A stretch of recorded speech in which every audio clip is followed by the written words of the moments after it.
What's up mga tropa? Kauwi lang natin, galing tayo ng MOA. Kasama ko yung barkada ko ron. Si Elmer, yung hari ng sticker. Ayan. Sticker tayo, kita niyo yung sticker, dami. Pagod tayo. Baka kung matutuloy tayo, biyahe tayo ng Quiapo. Malapit na kasi yung araw ng Quiapo. Nasa rin, sa 9. Try natin pumunta ron tapos magbablog tayo ron. Kung ano mga nangyayari, ganap ron sa Quiapo. Sa mga dadating na araw. Hindi ko alam kung mag-LRT tayo, magbabike, o magbumotor. Hindi ko alam kung anong gagawin ko. Pero the best kung walang traffic, bisikleta na lang, bike na lang. Sama natin si Mio Sporty. Basta mga katropa, like, share, subscribe, Explorer ha. Shoutout sa lahat ng viewers, subscriber. Salamat sa mga nag-views ha. Saka nagla-like ka. May pong salamat sa inyo. Sa 224. Huwag kang mag-alala yung vlog natin sa gun shop.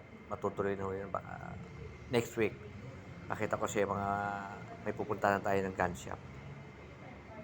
Eto po, medyo makita ko lang sa inyo. Yan. Manila's pangit. Alam ko Manila's finest to tropa eh. Medyo natawa nga ako dito eh. Ito, paborito natin si Batang Quiapo. Yan. Paano ka tropa? Hanggang dito na medyo papaypay nga tayo. Time check, 11 o'clock na. Medyo papahinga tayo, medyo konting luto tayo para pagkain natin maya papaypay nga lang tayo. Hanggang dito lang mga katropa, ingat po tayo sa biyahe. God bless. Wait, tandaan nyo, yung vlog natin sa Quiapo malapit na. Maybe yun eh, alam ko Martes yun eh. Yung araw ng Black nasa rin yun, Nazareno. Try natin magpunta nun, mag-vlog tayo, no? Tingnan kung anong ganap ron. Bibili tayo ng mga items na pang Quiapo. Hanggang dito na lang po. Ito, katulad ito nakuha ko. Jesus nasa rin mga tropa. Samantala, malalagay natin sa motor o sa bike.